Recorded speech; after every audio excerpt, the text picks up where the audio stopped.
Welcome back to We Know Scripted TV, where today we know industry, season 3, episode 6, Nikki Beach, or So Many Ways to Lose. My name is Grace Leeder, but of course, I'm not alone. For someone who I do see as a man in my life, it's Josh Wigler. Josh, how you doing?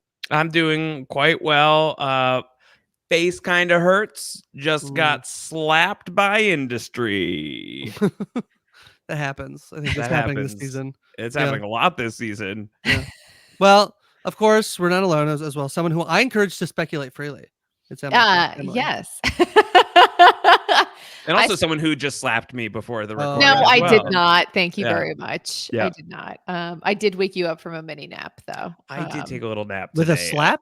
I was A slap nap? No, It was I a little would slap never. nap. I was like, wow, industry just leveled me. I gotta sleep for like 5 minutes before we have to go totally live to talk about the latest episode of Right. industry. Friends, this was heavy. Mm-hmm. But I thought that Grace, and so first of all, like I think maybe I should address this to Emily. Emily, don't you feel vindicated about our decision to like never go to the beach? It's called Nikki Beach. It's supposed to be fun. People are just like jumping off ships, drowning, and then like it's like kind of like sort of like pseudo murder, and then you lose your best friend who's also your murder accomplice. Like that's not fun. Here's the thing. None of that was fun. Baseline scenes, I was like, I get seasick even watching this. So like, cool. Really happy with my decision to avoid boats for the most part. This only confirms that fear. Yeah. A lot happened. I don't feel great about it. Poor Yaz. Yeah, I mean, so last week we came on the pod and we were like, so Yasmin definitely killed her dad, Right? And then there was a whole week of people being like, that was like a joke though. She said it jokingly because her behavior has not indicated that she actually. And we kind of had that of like, she is acting pretty cool for someone who just said she killed her dad. Right. And then I think we get the reveal of this episode, and it feels like she didn't kill her dad, but she let her dad die, basically. Yeah. It's like one of those what is it that he says to Ra's al Ghul? I'm not gonna kill you, but I don't have to save you. Isn't that kind of what happens? Yeah, I'm that's pretty, exactly I'm pretty sure that was a quote from Yaz in this episode. I'm not gonna kill you, but I don't have to save you. And so I know that the two of you are being like, don't go to the beach, don't go to Nikki Beach, don't go on your boat. But to me, you just don't jump off the boat that you're on that's driving, that's sailing away. Listen, I don't know. I guess like, like I'm thinking it doesn't seem like the boat was the most friendly environment to be on either, though. Also, so wait, was everyone's in the boat while they're having that fight topside? Suspect. A little convenient. A little convenient. Do you know what the perfect time? I think that's like probably like, how late do these people stay up on the boat? Like till like I'm gonna sound so old. 4 a.m. Is that a late time that people would stay up till? I mean, I feel like 4 a.m. is late. Does that make you old? No. What I'm saying is like, I don't know how late people stay. So like, it's better than you saying like 11 p.m. Yeah, this would be like 7. Grace, what's your typical bedtime?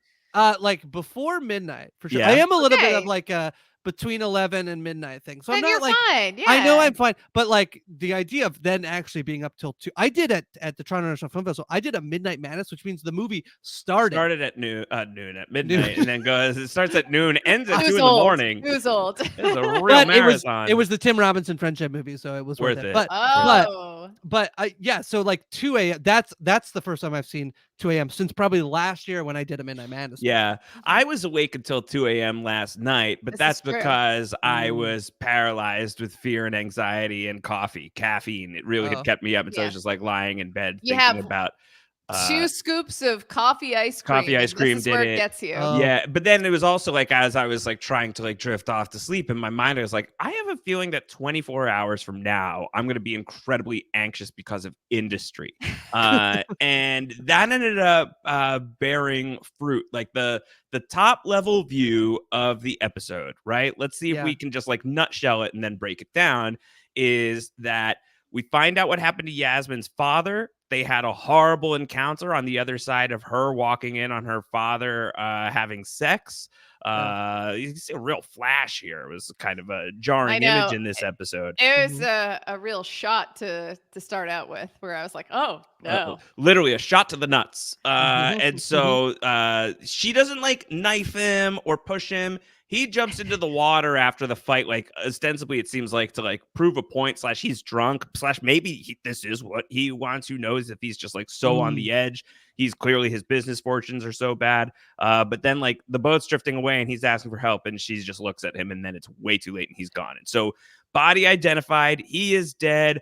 Harper is an accomplice in the sense that she's like, yeah, don't tell anybody. Just take a shower, alibis, we're creating that, all of that stuff. And so that's everything that's happening in the background. While meanwhile, in the present, first Harper's like, hey, can we like not bring Yaz into this? And then Petra's like, yeah, except I'm going to bring Yaz into this because that's the way forward. This isn't your friend. I just screwed over the woman who's like child I'm the godmother of. Like, you got to be able to shank your friends. And so she's like, yeah, I guess, sure, fine. And so they like totally, fully use Yasmin to get this news out on the street that, wait for it, Pierpoint is going. Is going down the tubes imminently, and so the news. What kind of funds are they shopping for? Stop Josh? that! I did one thing right. Leave me alone. And so Pierpoint, I'm doing like a summary here. So okay, good. And so Pierpoint is in a bad way. The other places know it because they went to the other fund that's like populated by all the people who used to be on the show. Funny. That were like all on the show, like the new Death Council.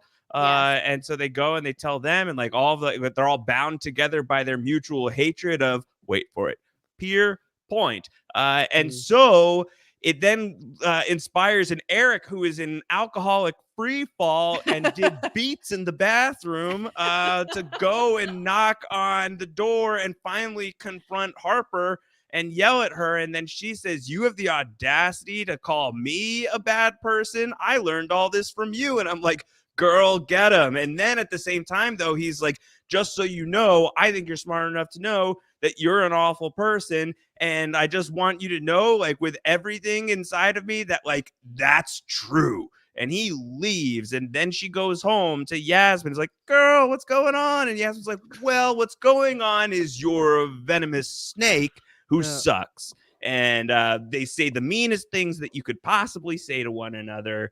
And they both slap each other in the face. Yeah. And the episode ends with a little like moment of them like being friends, like the probably one of the nicest moments of them being friends, just on the other side of Yasmin's father having been killed, and how far away we are from all of that. That's the summary. This was a crazy episode of Industry. This season is great. I love this show quite a bit, but that was very intense to watch.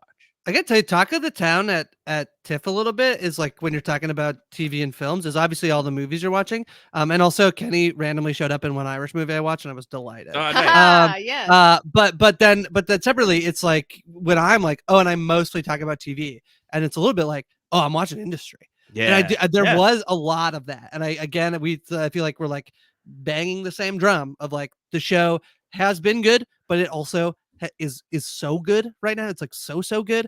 This episode is pretty tremendous, and in a way, again, I think the thing that they keep doing is they just keep like pushing the show forward. I'm like, I feel like, Josh, you're feeling it's like, please stop making me like move forward. Please stop. Please slow down. And they're like, no, we're just gonna rip all these people open and tear them apart, and we're just gonna throw it all over the floor and have fun trying to figure out how to pick it back up and put it all back together again, Emily. Yeah. I mean, I think like even watching Sweet Pea of all people, just be like caught in the crosshairs of this like very fraught situation and being like totally used and, you know, torn apart. And even though she's trying to do the right thing and also trying to save herself in the midst of Pierpoint having this like huge breakdown where she's like, I know this is a sinking ship. Like maybe I need to start listening to headhunters and kind following my gut. And Anraj just hanging out in the break room, like spilling tea. Love them together. It was very good. Him making her tea. I was like, come on. Like, this is so cute. You know, he has a huge crush on her. He has to. But even Rob walking in for a second, like he's not really an integral part of this. Funny. Yeah, he's not really an integral part of this episode other than being used at the end when Harper and Yaz are attacking each other, basically. Yeah. But yeah, Sweet Pea being like, we're going down. And he's like, yeah. Obviously. Okay, but was that obviously, as in like, Rob doesn't know the nitty gritty details of the No, I don't think the so. bank But like, foreclosure. But case. I also think that the like covers have been lifted from his eyes He's as to like like what he is in this role and what this company really means to him and what he means to the company, right? Like he was thrown under the bus so unceremoniously that he's kind of like, yeah, everything's shit. Like, what do you want me to do? Right? Yeah. Like nothing will surprise me anymore because I've been dragged. This company is exploding and this whole thing is about to fail, but like the reasons why I'm saying that are not the reasons why you're saying that. There are multiple reasons why this thing is going belly up. Yeah. He sees the seams and maybe not what's inside, but it's like there's a lot of seams. Well, I think you know what? He's kind of looking at the situation sort of like how I watch industry. Where he's like he doesn't understand like the nitty-gritties of why the business is falling apart. He doesn't know what an ESG is, but he emotionally understands industry. That's where I'm at. Me and Rob are very similar in that way. I did think I thought that this episode, to sort of like, you know, I always think about like these shows of like, what was the headline? Which for me, this episode is sort of the culmination of the Eric and Harper into the Harper and Yaz scene that I thought both of them are pretty tremendous. And actually you get sort of the triangle there because you get the Eric and Yaz scene before that. It's where almost like a Venn diagram of like all three of them sort of overlapping, right? And Pierpoint's in the center, ruining all of their lives. And you know, I've been saying that this was a take that Shannon and I had about The Crown, where when we were rewatching the earlier seasons, we were like, you know what the best stuff in The Crown is? When two people are just yelling at each other and they're in an argument. And this episode did then just have three of those like back to back to back, and they were all pretty tremendous in the way that like Eric realizes what Harper has done to Yasmin, and so he gets mad at Yasmin, and then Eric goes and yells at Harper, and then Harper goes home and gets in the fight with Yasmin. But I do feel like in terms of like, as I said earlier before, like pulling these people apart, this is stuff that I feel like some shows want to like you to figure all this, like that they would not put in these scenes where these people are kind of for my money, like telling you what this show is to a degree of basically when Harper and Yasin, which I think is the best scene of the episode, is their fight. There's a really great line in it in which I think Harper says something or Yasmin says something along the lines of, I once thought that if the worst thing we thought about each other would be true, we could still be friends and love each other. And now I know, and at least from Yasmin's review, that Harper is a much worse person than she ever would have imagined. And she even thought she was pretty bad and thought she could still be friends with her. And it's just completely been torn apart. And I thought the emotional stakes of getting us to these scenes where, you know, these are kind of awful people. The other thing here in this episode is like, maybe Yasmin isn't actually good at her job, which I think is sort of a thing that is interesting to me to come out of this episode. But the way that these three folks have basically just created complete toxicity between all of them, with Pierpoint sort of crumbling around and them all trying to like figure out how they're going to land on top of it, I thought was like extremely compelling. Well, I think there's real truth to everything that they speak to each other too. It's like calling someone out for the ways in which they use and abuse their power. That is true for Eric. That is true for Yaz. That is true for Harper. Yeah. Are they going to cop to it in those moments of seriousness? Not necessarily, right? It's always deflecting and throwing it back at the opponent. But they're not dissimilar from each other in a lot of ways. There's a reason that they're in this industry together, right? There is a reason why they do these jobs, some more exceptionally well than others. But there's an underlying kind of rhythm to this in which like you go for the jugular and you don't think about humility and you're not humble. You are fierce and you're quick-witted and you're trying to get more for yourself, really. And that is seen in all three of those characters in very different ways and also very similar ways. So like every moment that there is real conflict that we're seeing in real time where they are screaming, they are yelling, they're slapping, I think there's a lot of truth to that. I think that there are reasons why everybody feels that way about each other.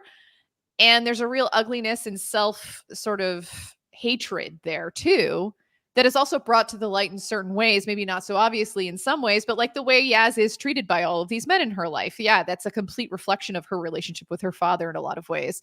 And oh, you always play the victim. And yeah, we see her in that way a lot of the time, but she also wants to be seen for her smarts and the ways in which she can sort of triumph and get over that stuff. And she's trying so hard to move out of that. But I think, as we see in a lot of very complex character writing in this show and in a lot of other excellent television and in real life, it's the hardest thing to break, is the chains of how you grew up and the ways in which you were impacted by people in your life when you were younger and the ways in which you think the world works, but then you're actually subjected to a different world, or you have to change your ability and grow. And that's not very easy for a lot of people, especially in this particular situation in finance. So I think it's a fascinating character study for all three of them. This is a really good episode for all three of the characters that we've been talking about. We've talked a good amount about like everything that happened between Harper and Yaz. And I still think that there's more to dissect with them individually. But a character who threads through both of those storylines in this episode is Eric, and like the climactic showdown between Eric and Harper that we've kind of been waiting all season for, that they had met face to face a couple of episodes earlier, but it was like, you know, this really like subdued, you know, at least on Eric's side, you know, conflict. But here now it's Eric who is raging, and Harper's not taking it quietly in the way that he took it quietly before. I think this show is such an interesting examination of power and using all of these various characters to interpret different meanings of power. Like in many ways, like Yasmin feels like power given, right? Like power, like unearned maybe is like one way to look at it. With like Rob is kind of like power taken, like something clearly like happened to him when he was younger, and does not want to embrace power. He seems to like be like resistant to it. Harper feels a bit like power at all costs to some extent. And Eric, I think, is like the ghost of power future in many ways, right? Like I think like in this episode, Petra says it to Harper, like, is it like, are you going to be looking at the past, or are you going to be looking at the future? And she makes this choice to look towards the future. But the future is Eric, and Eric is power waning, right? Like he is a guy. He's a mess. He's a mess. He's you know he's drunk at work. He's drunk at work. He thinks he's gonna lose his kids. Like you saw him in season 2 with his wife. It seemed like a fairly happy marriage, and now that's done. And he's just like he's coming on to Yaz, sort of like that whole situation. I like didn't even know what to make of that, other than like hard to say that it's like a full misinterpretation given what he does at the restaurant immediately after. You know, so he is like, he's a mess. He's a wreck. He is in a really, really, really horrid way. And like Harper says to Eric in this episode of like, I'm just doing what you trained me to do, what you did your whole, and like, but this is what you drive towards if you're following this man's map. So I think that like the use of these three characters in this episode, I really love all of the character work on this show, but I thought that this was an especially compelling episode, using Eric as like not just a character to interrogate on his own terms, but to use Eric as a person to like hold a mirror up against Harper and hold a mirror up against Yaz. I thought that they did a really good job with him, and I just want to give mad props to Ken Lung, who like, I'm just so happy that he has a role like this. This is a man who's been like a career actor who like really, really, really deserves to have like his HBO anti-hero, you know, like if you want to call it that, like his big prestige character. And this is a great, great character who is flawed in so many ways, Grace.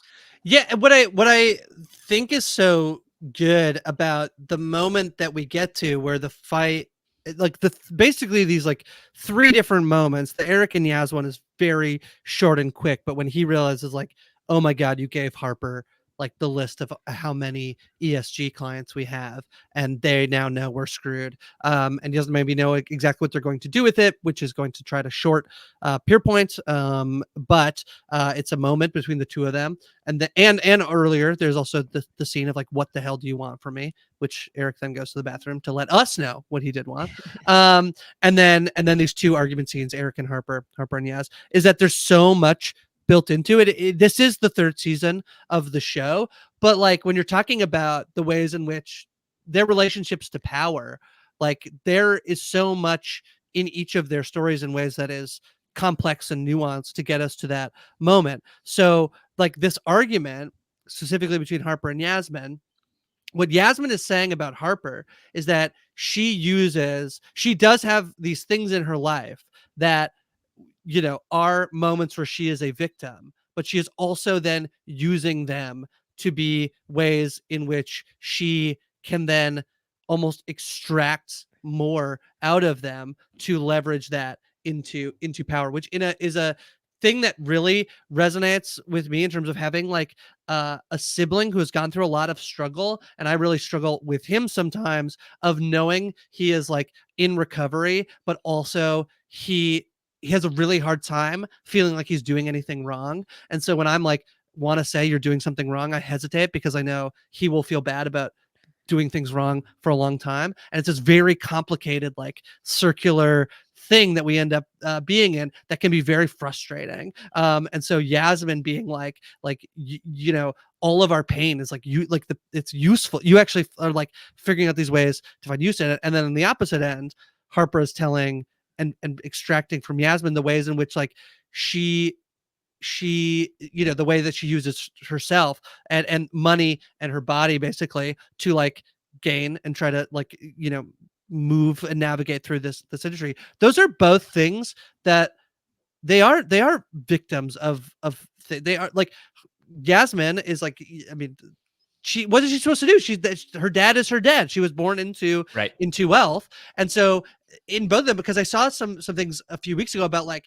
what these two people are trying to do is try to level the playing field in terms of like the disadvantages they have in their life. And I think that's like, that can be true, and they're also reverting to the worst instincts with the things that they had, the things in their toolbox to try to like level the playing field in a way that is just like causing complete chaos. Like Harper is like taking down a bank. You know, Yasmin's let her father like die off the side of a ship. Like this is bad. This is not the way to level the playing field. Yeah. Listen, though, can I? How do you level the playing field? How do you level the playing field? How do you do it? Couldn't have happened to a nicer guy. Yeah, I mean that's fair. So, that's totally fair. Not shedding any tears for Ian McShame.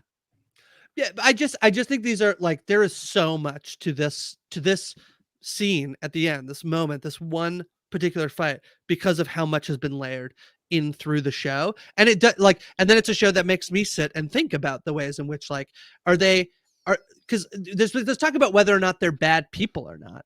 I think that they are making incredibly poor decisions, but also work an incredibly toxic work environment that feels like it compels people to make decisions like that. And that's your point, I think, in Eric, of like, that's how Eric ended up here, that he like was able to ride a high for a long time, and it might all be coming crashing down to a horrible end, right? Yeah. Like, you know, not just like to like a tragic culmination. Like this is like, he could be driving straight off a cliff, you know, for all we know, like the way that his life is falling Well, it's apart. just not a sustainable lifestyle either. I mean, we're looking at like people who are just starting their career, Yaz and, you know, Harper and Rob and everybody else, like they're conceivably like 23 or 24 years old, something like that, right? Like younglings. Yeah, they're the youth. You can say it, younglings. They're the youth, younglings. Great. That's the kind of thing that, like, you know, presumably gets old. Like, look at Rishi. Like, he's a mess. And he's like in his 30s, probably, right? Yeah. Like it's not a sustainable course of action, really. If you want to end up drunk all day long, losing your kids like custody, then like that's, you followed it, you know, you carried through as Eric, but like, what does that actually buy you at the end of the road? Like your health isn't even there, right? Like you've fallen apart at the seams. So like, it might seem like a cool thing to do for a couple of years when you're young and hungry and you don't really have a lot to lose. but that catches up with you eventually. Yeah, it's like that old saying, like when you're like really down and things are not going well for you, and then someone is like listening to you and like hearing about your woes, and they pat you on the shoulder and they say, "Well, at least you have your health." Can't say that's Eric. Eric doesn't even have that. Yeah, like there's a lot to lose the older you get. And I also think like it's a product of that mindset too, of like you're young, you're hungry, all you want to do is excel and make as much money as possible and like do all the right things at work, and they don't probably have the right experience to maybe like pull back from that and say like, oh, would I maybe like want I mean, it's also a mindset and like the type of person you are. For sure these guys are really cutthroat coming into it, but like is like maybe that's the reason why we see Gus leave so quickly, where he's like, I don't have this in me. Like I need to do other stuff. I care about people too much. Yeah. But that's part of the trajectory of like your first job, I think, too. Right? Like when you're younger and you're like, oh, I do everything my boss says, and like this is the thing I'm supposed to do, and I'm supposed to want this, and here we go. And then like you step back a pace or two and you're like, oh, this is incredibly toxic and not good for me. Conrad K they both worked in finance. Mickey Down, Conrad K, creators of the show, both worked in finance. Conrad K was fired because he basically was told he was too nice of a person. His boss said, I sit next to you 12 hours a day. I think you're a great person. You're the worst effing salesman I've ever met in my life. I would take you out for dinner, but you need to get out of here and go do something else. And so he fired him. And then he started to think about how he could write about this and contacted Mickey Down. And Mickey Down was like, I would also like to leave the world of finance, and I will come write this thing with you. Wow. So I don't think it's that like surprising that this is a show that does feel like, this is the extremes. This is turned up. It's a TV-ified, highly dramatized interpretation of a very real world. That's right. That's right. And so I think that where we've like where it feels like we're like this like train is speeding forward, because and what's I think incredible at this episode is that like at the end of last week's episode we get the like I kill my dad, and we're like, oh my god, what a plot moment, like oh my god, where are we going? We actually really haven't moved that much farther in terms of like the plot things. Even like there's a little bit more stuff about maybe some Loomy Henry Mux. Henry is not in this episode. No Henry at all, huh? Even though there's the threat of him. There's a lot left to do with the plot this season. Yeah. I think in terms of like what we have left on the table in terms of the threads that have been hanging out. But what this episode was just a fully emotionally charged character, episode about obviously the fallout of a big plot. I mean, we get the plot moment of like, that's what happened to Yaz's dad. But it's not like, to me, that was the most intense scene of the episode. It's these character conflicts that came full steam ahead this episode, obviously because of the two things. It's like the Yaz's dad stuff is so much here because Harper supported. That's the last moment of the episode. It's the like, right, we're gonna be okay. Basically, Yaz pouring out some wine for out of the boat. Backdrop by Pierpoint is so effed that what could possibly happen there. I just thought, it's this show's good, I think is what I'm saying. Yeah. Great show. Love it. Yeah. Big show. I feel like we've come across some real life Petras in our life, Josh. Okay. Whoa. I was gonna say name names, but don't. No. I think but like she's trouble. an incredible character study in this particular episode too, where she's like, Harper, I don't ask you anything about your personal life. Don't you dare come for mine. We are doing this now. Like, this is the end. We're doing it. And she's like, we're not here to make friends. We're not here to do any of this stuff. And she's just so cutthroat and so intense and scary. And I was just like, I don't like that. So I love that too. There's this other really interesting moment in this episode in terms of like what this show is, which is the moment where Petra's trying to be to Harper, like, who cares about your friend Yasmin? It's business. Yep. And then Harper tries to pull out the card. She's like, I've got you. You were in rehab. That's how you met James Ashfield. And she's like, I was actually dropping my son off at rehab. And it's it reminds me of the moment that it keeps lingering in my head earlier in the season, Josh, where Petra's like, don't cheat. Like, we can just be good at this, and it's ruthless enough already. Don't have to cheat. And so she tries to throw this thing at Petra, and Petra's like, don't. And Harper immediately apologizes. Yeah. And my question to you, I think, is the apology a like, oh, I effed up? Or is the apology like, that was a bad business move That to have. Mhm. That's what I think too. I It's a- think, yeah. but that is also like I'm hesitant to say like that, but that's unfair to Harper because I feel like Harper right now is behaving in a way that makes me not like feel terribly sympathetic towards her, like incredibly compelled by her. And I think that there is so much trauma underneath all of her choices too. And Every like character on the show that we're dealing Yeah. with people who have faced trauma very before they got classic to the very classic Pierpoint.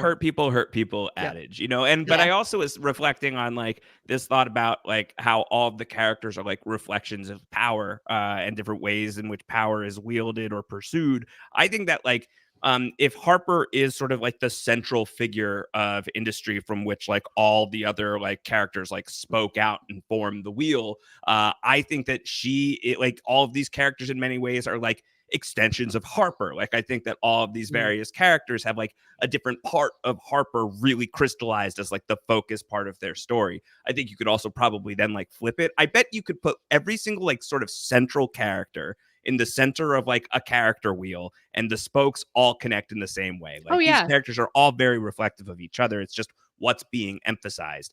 Currently, like Harper is like I think in many ways how I'm interpreting what seems to be going on with Harper is the things that happened with Yaz, she did not want to happen, but she didn't stop them from happening either. And she maybe put them in a position to happen in the first place as well. But she does say, like, we see her with Petra saying, like, don't bring Yaz into it. We see her yelling at Petra about like, you brought Yaz into this. But it feels like all is sort of like even the way that like her sort of like decorum fades the moment that Yaz takes the knife out and starts like really plunging it in, that Harper's response is to just like if she's being like punched in the arm, she has to punch the nose, like we're just escalating. It's just like constantly escalating. She gets slapped, she responds with the slap.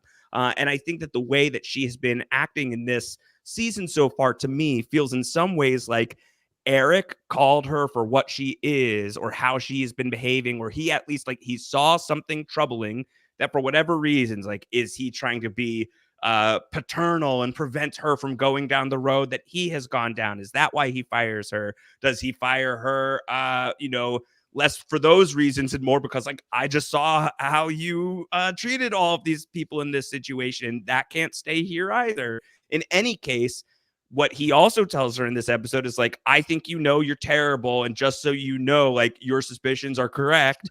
That I think that for her, she has been pursuing some measure of like fu for Eric, right? Like Yeah. so much of what she has done since she's had the ability to like walk towards power again this season has been about delivering this huge fu to Eric. Do you know how she could have made Yasmin not get involved? She didn't have to pick Pierpoint as the bank Right. that they invested in. She's picking it for a reason. She's not picking it because she has a grudge against Pierpoint. She's picking it because she has a grudge against Eric, and like against the guy who called her for either what she is or what she fears she is, and maybe a little bit of both. I think perfectly. There's also the other reason that she knew that she could use Yasmin.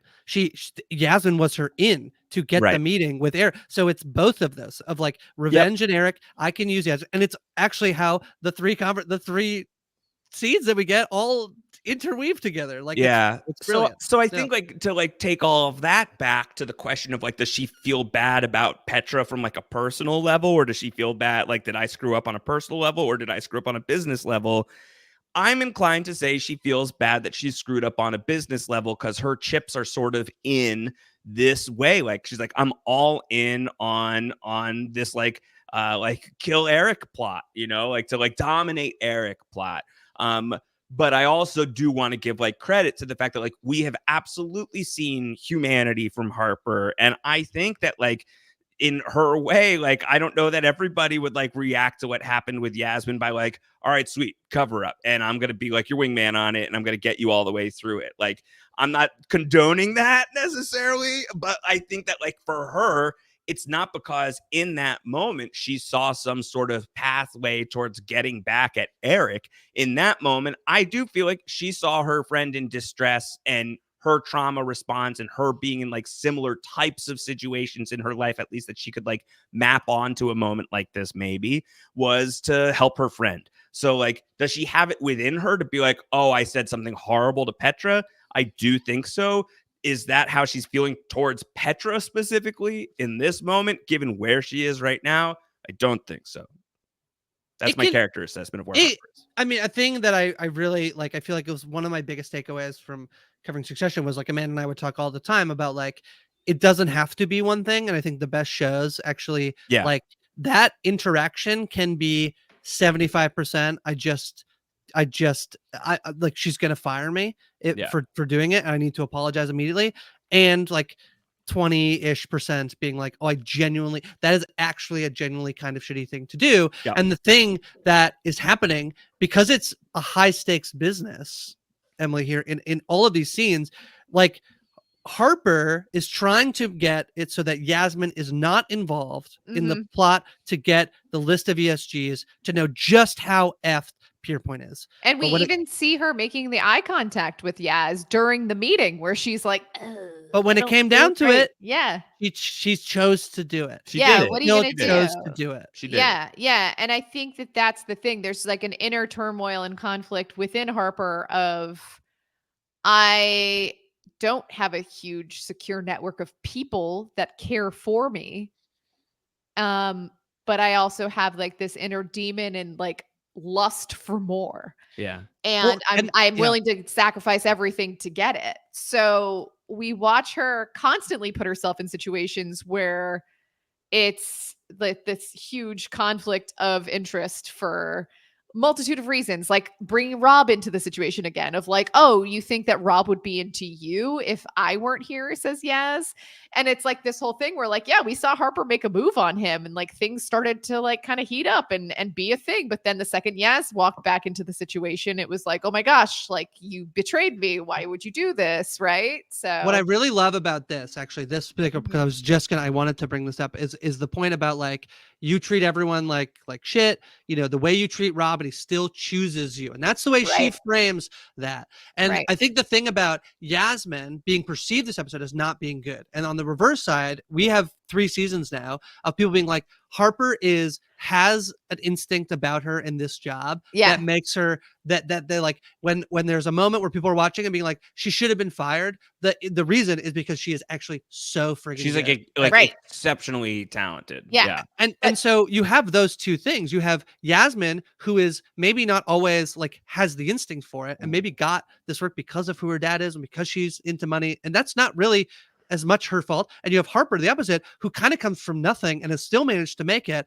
And yet continually every time, this is the way Harper sees, is that like Yaz keeps getting everything. And I think it's really good to not just in terms of Robert, but it's also now in terms of Eric. Like Eric fired Harper and then brings in Yaz, and basically up until the end of this episode continues to keep Yaz on until he chooses not to. And that's actually a thing we haven't talked about, that Yasmin has been fired. Yasmin's been fired. Yasmin's been fired. Which maybe is a great time to be out of your mind. Well, also it's just so funny because wasn't it Yasmin who so recently says to Rob, like, maybe this is a good thing. You know, maybe it's a good thing that this is about to happen. And like I hope Rob is able to repeat. Wouldn't it be great? Wouldn't it be so much easier? These 2 crazy kids could just make it work and get on out of here, you know? Would be a sad industry. Keep the house. Keep the house. Let her decorate it. You know, make it what she wants it to be. Yeah. Can I ask then? Can we speculate a little bit? We have 2 episodes remaining. The Pierpoint things happen. Bill Adler gets a call that he has to come to London right away. Eric calls him.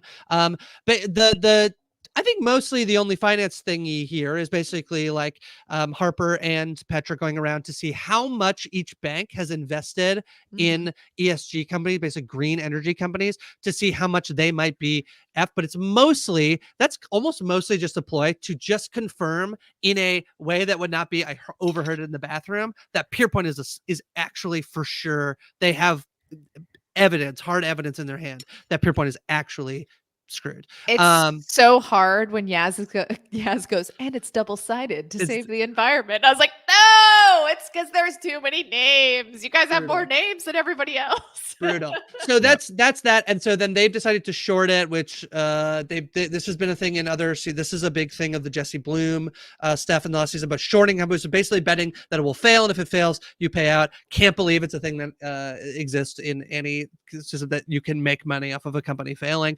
Basically, the entire plotline of The Big Short from a few years ago. But that's really the only like financy thing of this episode. But they have taken out a tremendously huge short on Pierpoint. My thing about this would be, Josh, is in the realm of like, we are presenting the plan of what would be the big win for Harper and Petra. I feel like it's very similar. If we're just going to map out like the themes of previous seasons, it does feel a little bit like we're going to leave and start our own company from season 2, which, spoiler alert, does not happen. Right. Well, we're in season 3, so well, yeah, true. So I guess my question would be like, how do these? So Yasmin has been fired. Harper and Petra have the stock. Rob maybe has some stuff going on with Henry. There's also still the possibility that there's like legal government action coming via the Lumi Pierpoint stuff. Where do we? I mean, we don't have to predict where we're going, but like give a sense of like what 2 episodes of the season. I mean, I think left? that like, you know, if we want to, I often, you know, try to think about like, where did we begin to sort of try and figure out where we're going to end with this ultimately. I mean, like sort of where we began was a crotch shot. A crotch shot. Well, we speculated at the time. Do you think we're going to see it one more time? One more time, really please. hope not. I don't think we need to anymore. I think we're good. I mean, I think we didn't speculate it necessarily at the time, but as the episodes worn on, that Yaz's father could be dead. So like, are we going to have to close this thing with a death of some sort as well? And they didn't have to show us the grotesque body, right? They like didn't actually have to show us that, but they didn't have to. They didn't gross. have to. But I think that I do think to the shows, whether it's to the show's credit or not, I think that this is a piece of the show is that industry has a very casual attitude about the human body. And I think that this is a show. No, I mean it. I think it's got a very, it has a very casual attitude about physicality and the human body and physical intimacy, all of that being shown on full display because you are like, oh gosh, that's risque. I gotta like watch through my fingers, or like, oh gosh, I better not watch with my parents or my kids or whatever. But in reality, like that response is so funny because it's like, yeah, okay, so you've seen that dude's penis, but have you seen his soul? You know, like it is like really like this is a very internal show about like the inner workings of these characters. So, all of that's neither here nor there to the point that I'm trying to get to. I don't think we're going to end with a crotch shot, Emily. But I do wonder if we will end with a death. You never know. You never know. You never know. If it'll end with, like I guess like it really began with a 69ing, right? Is sort of how the season began. Will like the positions reverse by the end of the season? I guess is a question. At 96, we could go to we could turn it up to 96. How does that work? Season one, thing, you just do a flip. Season 1 ended not so much I think like they just weren't sure if they would come back. So there's a little bit of like, if we leave this here, I think that's where it's like, that one coworker's like, Harper, we could change the culture here, and then she's ultimately like, nah, just like tell Eric you should be fired, and we'll probably just like live here and do it. Right. I'll just be awful, I think, here for the benefit of my own mental health. Season 2 does end on a big cliffhanger. Harper's fired, and what's that going to look like? So like we've done cliffhangers, we've done it a little more straight. But I think now if we're moving from like, we didn't know whether we would come back, it does feel like there's no word on season 4. It does. I feel like there's an energy about industry right now that I would be very surprised if we do not get a renewal. Maybe after the season, if we could drop on a cliffhanger and they get something. Obviously, I think too, sometimes when you're like recording the season, it does feel like probably some momentum here, knowing what they've got. It does feel like they'll probably take a big swing. It's whether or not it's a big enough swing of like there's no Pierpoint, which I think is like the thing that like that's I feel the like question that I have is like, Yeah. can this show survive Pierpoint? And before we started getting into 96s and whatnot, my thought was like, it does not have to be a death of a character; it can be the death of something else. And like in some ways, it is Pierpoint in a death match against Leviathan, right? And so like Leviathan feels like it is very specifically named almighty mythical legendary sea creature that like eats the damned and swallows up the damned, but is ultimately defeated. And so my question is like, is Leviathan going to be the thing that stands to devour Pierpoint only to get crushed? I would think in like sort of like the long arc of the show, Harper's business and Leviathan and whatever probably won't emerge from this unscathed. But could it survive the season? And could it end Pierpoint? And could we go into a season 4 where sort of the shoe we really do kind of 96, the fortunes of the season 2 finale, where Eric fired Harper? Could we end season 3 96ing that into a place where Harper can fire Eric? I think would make a good amount of sense to me, because I think it is harder, oddly, for me to envision not being literally in Pierpoint, like in that, on that set with the desks, all of that. That feels very central to the like the visual identity of this show. So that's harder for me to see. And so like I'm trying to think of narratively, how do you keep that considering the position that Pierpoint is in? So I think like a death of the company, whether that's I don't, obviously I have no idea like how a takeover could occur, could it even occur or whatever. But like some sort of like consumption of it by Leviathan and then turned around and regurgitated as something new.